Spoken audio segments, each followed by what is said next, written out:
اب آج کا میرا موضوع ہے شہادت علی رضی اللہ تعالیٰ عنہ۔ اصل میں حضرت علی رضی اللہ تعالیٰ عنہ کی شہادت بھی اسی الفتنۃ الکبریٰ کا تسلسل ہے۔ وہ جو عبداللہ ابن سبا کا پیدا کردہ عظیم ترین فتنہ تھا، اسی کا ایک نتیجہ حضرت علی کی شہادت بھی ہے، لیکن وہ بات ذرا تفصیل سے سمجھنی ہوگی، اور اس کے لیے میں ممنون احسان ہوں۔ حال ہی میں ایک کتاب چھپی ہے، ڈاکٹر سید رضوان علی ندوی، وہ محقق ہیں تاریخ کے، انہوں نے بڑی تاریخی تحقیق کے بعد جو باتیں بیان کی ہیں وہ میں آپ کے سامنے رکھ رہا ہوں۔ عرب میں جنوب مغرب کی کونے میں، جہاں یہ یمن بھی آباد ہے، اس کے اوپر نجران ہے، اسی علاقے میں یمامہ کا علاقہ کہلاتا ہے۔ یہاں ایک قبیلہ آباد تھا، بنو تمیم۔ یہ جو لوگ تھے بڑے کرخت مزاج، جنگجو، اکھڑ، ضدی، اور جس بات کو ایک دفعہ مان لے اس پر اڑ جانے والے اور مر مٹنے والے۔ یہیں سے فتنہ پہلا اٹھا تھا۔ سب سے بڑا جو نئے جھوٹے نبی کھڑے ہوئے تھے ان میں سب سے بڑا تو مسیلمہ کذاب تھا، یہی تو علاقہ تھا، اور اس کے خلاف اس فتنے کی سرکوبی میں کتنے صحابہ، 1200 صحابہ ایک جنگ کے اندر شہید ہوئے، جن میں 500 جو ہیں وہ حفاظ تھے رضی اللہ تعالیٰ عنہ اجمعین۔ تو یہ لوگ جو یہ تھے بڑے زوردار تھے۔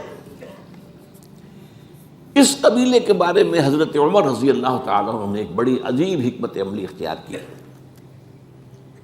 ان کو وہاں سے اکھاڑ کر اور ایران کی سرحدوں پر آباد کر دیا، اب جہاں پر جہاد ہو رہا تھا، تاکہ ان کے اندر جو یہ جنگجوئی ہے یہ اب اس مقصد کے لیے استعمال ہو، اب وہ دارالاسلام کی توسیع کے مقصد کے لیے استعمال ہو، اور وہ ہوئی۔ حضرت عمر نے 2 چھاؤنیاں بنائی تھی رضی اللہ تعالیٰ عنہ، کوفہ اور بصرہ، کیونکہ ظاہر بات ہے کہ اب جو اسلام کا دائرہ پھیل رہا تھا اور اسلامی حکومت پھیل رہی تھی، اور زیادہ تر جو ہے مشرق کی طرف پھیل رہی تھی، ایران اور خراسان وغیرہ کی طرف، تو اب مدینے سے اس کا کنٹرول اتنا آسان نہیں تھا، فاصلہ تھا، تو چھاؤنیاں بنائیں تاکہ یہ اس سرحد کے اوپر یہ موجودہ مرکز رہے، یہاں فوجیں موجود رہیں، کہیں کوئی بغاوت ہو تو اس کو کچلنے کے لیے وہ قوت فوری طور پر دستیاب ہو سکے۔ یہ لوگ ہیں کہ جو عبداللہ ابن سبا کی فتنے سے سب سے زیادہ متاثر ہوئے۔ ان کی مزاج میں وہ کجی تو تھی نا۔ حضرت عمر بھی ان کا جو ایک مضبوط کنٹرول تھا انہیں دبائے رکھا ہے، اور ان کا رخ جو ہے ایک دوسری طرف موڑ کر اس سے اسلام کو فائدہ پہنچایا۔ لیکن اس کے بعد جب فتنہ جو آیا یہ عبداللہ ابن سبا، تو سب سے بڑھ کر یہی لوگ اس کے ماننے والے، اور انہی میں سے وہ لوگ تھے جنہوں نے جانیں بھی دے دی ہیں، جنہیں حضرت علی نے زندہ جلایا ہے، اس لیے کہ وہ کہتے تھے کہ علی خدا ہے۔ اے علی تم خدا ہو، تم ہمیں آگ میں جلا رہے ہو، یہ تو تم ہمارا امتحان لے رہے ہو۔ وَلَنَبْلُوَنَّكُمْ بِشَيْءٍ مِّنَ الْخَوْفِ وَالْجُوعِ وَنَقْصٍ مِّنَ الْأَمْوَالِ وَالْأَنفُسِ وَالثَّمَرَاتِ۔ اب وہ اس آیت کو اپنے اوپر منطبق کر رہے ہیں۔ تو یہ جو کرخت لوگ تھے، انہوں نے در حقیقت جو ہے عبداللہ ابن سبا کے کردار میں سب سے بڑا رول پلے کیا، اور انہی کے ہاتھوں حضرت عثمان شہید ہوئے رضی اللہ تعالیٰ۔ اور اس کے بعد انہوں نے حضرت علی رضی اللہ تعالیٰ عنہ کو اپنے گھیرے میں لے لیا، کیونکہ انہی کی کثیر تعداد موجود تھی مدینے میں جب حضرت عثمان شہید ہوئے۔ اس کے بعد اب ظاہر بات ہے کہ کوئی نہ کوئی تو خلیفہ ہونا چاہیے تھا۔ حضرت طلحہ سے کہا گیا، انہوں نے معذرت کر لی، حضرت زبیر سے کہا گیا، انہوں نے معذرت کر لی۔ اب ظاہر بات ہے کہ حضرت علی آخر امت کو چھوڑا تو نہیں جا سکتا تھا بغیر امام کے، انہوں نے قبول کر لی، اگرچہ حضرت حسن روکتے رہے کہ ابا جان یہ ان لوگوں کی بیعت جو ہے آپ قبول نہ کیجیے۔ حضرت حسن تو ان میں سے ہے جو حضرت عثمان کے دروازے پر کھڑے تھے پہرے دار کی حیثیت سے، حسن اور حسین رضی اللہ تعالیٰ عنہ، انہیں تو معلوم تھا فتنہ جو کون لوگ ہیں۔ اس کے بعد حضرت علی رضی اللہ تعالیٰ عنہ نے اسی حکمت سے، جس حکمت کے تحت حضرت عمر نے یہ چھاؤنیاں آباد کی تھیں، دارالخلافہ بھی مدینے سے کوفہ منتقل کر دیا، تاکہ پورے عالم اسلام کو کنٹرول کیا جا سکے اس مرکز کے ساتھ۔ اس کا نتیجہ یہ نکلا کہ اب گویا کہ حضرت علی کے گرد ان لوگوں کا گھیراؤ مکمل، کوفے میں یہی تو آباد تھے، کوفی یہی تو تھے، حضرت عمر نے انہیں لا کے یہاں آباد کیا تھا۔ جب حضرت علی نے کوفے کو اپنا دارالخلافہ قرار دیا تو گویا کہ ان کا پھر عمل دخل بہت بڑھ گیا۔ ایک طریقے سے یوں کہا جا سکتا ہے کہ انہوں نے اب حضرت علی رضی اللہ تعالیٰ عنہ کو اپنے محاصرے میں لے لیا۔ چنانچہ جنگ جمل کے موقع پر یہ ہوا ہے کہ صلح ہو گئی تھی، حضرت عائشہ رضی اللہ تعالیٰ عنہ کے جو نمائندے تھے اور ادھر سے حضرت علی، صلح ہو گئی تھی، طے ہو گیا تھا کہ ہاں قاتلین عثمان کو جو ہے اس کو سزا دی جائے گی، قصاص لیا جائے گا حضرت عثمان کی قتل کا۔ لیکن ان لوگوں نے 10,000 آدمی کھڑے ہو گئے کوفے کے اندر، ہم سب قاتل ہیں عثمان کے، لوگ قصاص ہم سے اگر لے سکتے ہو، جس کے نتیجے میں اور انہوں نے جنگ شروع کر دی۔ اور جب جنگ شروع ہو جائے تو پھر اس کے بعد تو کوئی نہیں دیکھ سکتا کیوں شروع ہوئی، کیسے شروع ہوئی، کس نے شروع کی۔ اب تو یا مارو یا مرو، دو ہی باتیں ہوتی۔ 10,000 مسلمان ایک رات میں شہید ہوئے جنگ جمل۔ اب اس کے بعد حضرت علی رضی اللہ تعالیٰ عنہ کی خلافت جو ہے حضرت امیر معاویہ نے ماننے سے انکار کر دیا۔ جب تک قاتلین عثمان کو سزا نہیں دیتے ہم بیعت نہیں کریں گے۔ یہ نہیں کہ دعویٰ کیا ہو کہ میں خلافت کا حقدار ہوں، یہ نہیں، لیکن یہ کہ آپ کو ان کو سزا دینی چاہیے۔ اب یہ تھا وہ مخمصہ جس میں حضرت علی رضی اللہ تعالیٰ عنہ وہ فرماتے تھے کہ میرا ساتھ دو تو میں ان قاتلین عثمان سے سزا جو ہے ان کو سزا دے سکوں۔ ادھر انہیں پتا تھا کہ میں سرنڈر کرتا ہوں تو مجھے علی تک تو پہنچنے کوئی نہیں دے گا، راستے میں ختم کر دیں گے رضی اللہ تعالیٰ عنہ۔ تو یہ پیچ تھا ایک جو ایسا پڑا ہے۔ اب اس میں جب حضرت معاویہ اور حضرت علی کے مابین فیصلہ کن جنگ ہوئی، جنگ صفین جسے کہتے ہیں، جس میں 70,000 مسلمان ایک دوسرے کی تلواروں، تیروں، نیزوں سے قتل ہوئے۔ اس موقع پر حضرت معاویہ کی طرف سے ایک آفر آئی، قرآن مجید کو نیزے پر اٹھا کر لوگوں نے کہا کہ یہ خونریزی بند کر دو، ہم قرآن کا فیصلہ ماننے کو تیار ہیں۔ حضرت علی دیکھ رہے تھے کہ یہ اصل میں میری فتح کو شکست سے بدلنے کا پروگرام ہے، تقریباً فتح میری ہو چکی ہے، لیکن یہ جو طبقہ تھا یہ انہوں نے کہا نہیں بڑی ٹھیک بات کہہ رہے ہیں، وہ مانیے ان کی بات، جنگ بند کی۔ انہوں نے ہی یہی لوگ تھے جنہوں نے مجبور کیا حضرت علی کو کہ وہ تحکیم پر رضامند ہو جائے۔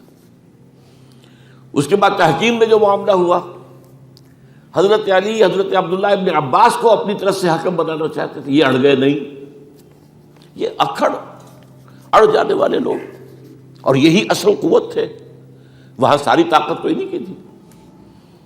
تو انہوں نے ابو موسیٰ اشعری کو اپنی طرف سے مقرر، وہ بہت نرم خو آدمی تھے، انہیں بنا۔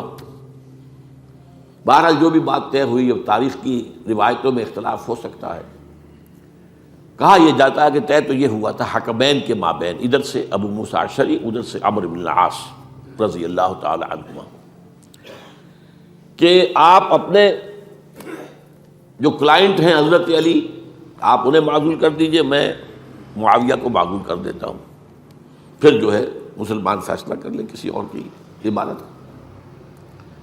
انہوں نے کھڑے ہو کے کہہ دیا میں علی کو معزول کرتا ہوں، اور عمرو بن العاص نے کہا کہ میں معاویہ کو قائم کرتا ہوں۔ اب یہ ہے روایت، واللہ عالم، اس میں کتنا سچ ہے کتنا جھوٹ ہے، میں کوئی مورخ نہیں ہوں، میں کوئی تاریخ کا محقق نہیں ہوں۔ اس کے بعد جو ہے اب یہ لوگ انہوں نے کہا کہ مانیے تحکیم کو، اور جب انہوں نے حضرت علی نے اس تحکیم کے فیصلے کو ماننے سے انکار کیا تو باغی ہو گئے، حضرت علی کو کافر قرار دیا، اور جا کر ایک جگہ پر حرورہ ایک جگہ تھی وہاں پر جا کے جمع ہو گئے، جتھا بندی کی، بہت بڑی طاقت پر وہاں کر انہوں نے طے کیا کہ علی بھی کافر ہو گیا، معاویہ بھی کافر ہو گیا، عمرو بن العاص بھی کافر ہو گئے، سب کافر ہیں۔ حضرت علی کی طرف سے ایک گئے سفیر ان سے بات کرنے کے لیے، تو انہوں نے کہا تم ہی نے تو کہا تھا کہ تحکیم کو تسلیم کرو، کہ ہاں ہم نے گناہ کیا تھا، کفر کیا تھا، ہم توبہ کی ہم نے. اگر علی بھی مان لے کہ میں نے مان کر کفر کیا تھا اب میں توبہ کرتا ہوں تو ہم ان کی بات مان لیں گے. اب حضرت علی اس طرح کا جھوٹ کیسے بولتے ہیں؟ انہوں نے تو کوئی کفر نہیں کیا تھا. بہرحال انہوں نے پھر بھی نرمی برتی کہ دیکھو اگر تم کوئی خونریزی نہیں کرو گے، فساد نہیں مچاؤ گے تو میں تمہیں کچھ نہیں کہوں گا.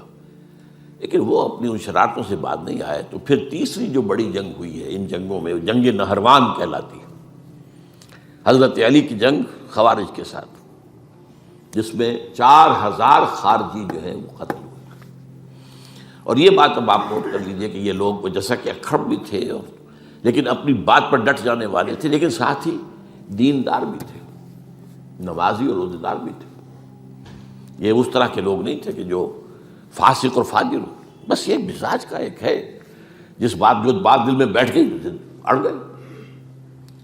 تو یہ اصل میں انہوں نے پھر فیصلہ کیا کہ اور تو ہمارے بس میں اب کچھ نہیں ہے، ان تینوں کو قتل کر دیا جائے، علی کو بھی اور معاویہ کو بھی اور عمرو بن العاص کو بھی. تو ایک جگہ ان کی سازش ہوئی، 3 آدمی معین ہو گئے، ایک ہی وقت کا طے فیصلہ ہو گیا، فلاں تاریخ کو فجر کے وقت تم جاؤ، وہ تم کوفے کی جامع مسجد میں جب علی نماز جماعت کرا رہے ہو خنجر مارو انہیں. اور یہ اس کا نام ابن ملجم تھا، خارجی، یہ وہی لوگ بنو تمیم کے لوگ. دوسرا جو تھا وہ دمشق میں حضرت معاویہ کو قتل کرنے شہید کرنے کے لیے پہنچ گیا. تیسرا مصر پہنچ گیا حضرت عمرو بن العاص کو. اب یہ بات اللہ کی طرف سے ہے، یہ تو اس کی مشیت ہے، اس کا فیصلہ ہے. حضرت علی پر وار کارگر ہوا، آپ شہید ہو گئے. حضرت معاویہ پر وہ وار ذرا اوچھا پڑا، زخمی تو ہوئے لیکن آپ کی جان بچ گئی. عمرو بن العاص اس روز مسجد میں کسی معذوری کی وجہ سے، عذر کی وجہ سے فجر میں آئی نہیں سکے، لہذا حضرت علی کی شہادت ہو گئی. اب یہ ہے اصل پس منظر، کن لوگوں نے کیا شہید اصل میں وہ سمجھ لینے کی بات ہے. یہ خوارج نے شہید کیا، لیکن خوارج کا فتنہ سبائی فتنے ہی کا آف شوٹ ہے، اسی کے ذیل میں ہے، اسی کی ایک شاخ ہے، اسی کا ایک نتیجہ ہے. یہ خوارج جو ہے بعد میں بھی ان کی مسلسل جو ہے وہ جنگیں رہی ہیں.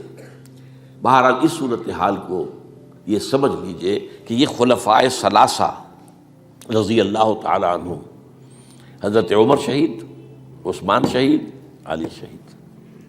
عجیب بات ہے کہ تینوں کا نام عین سے شروع ہوتا ہے، عمر عین سے، عثمان عین سے، علی عین سے. تینوں شہید ہوئے ہیں. لیکن یہ کہ یہ ہے تاریخی پس منظر.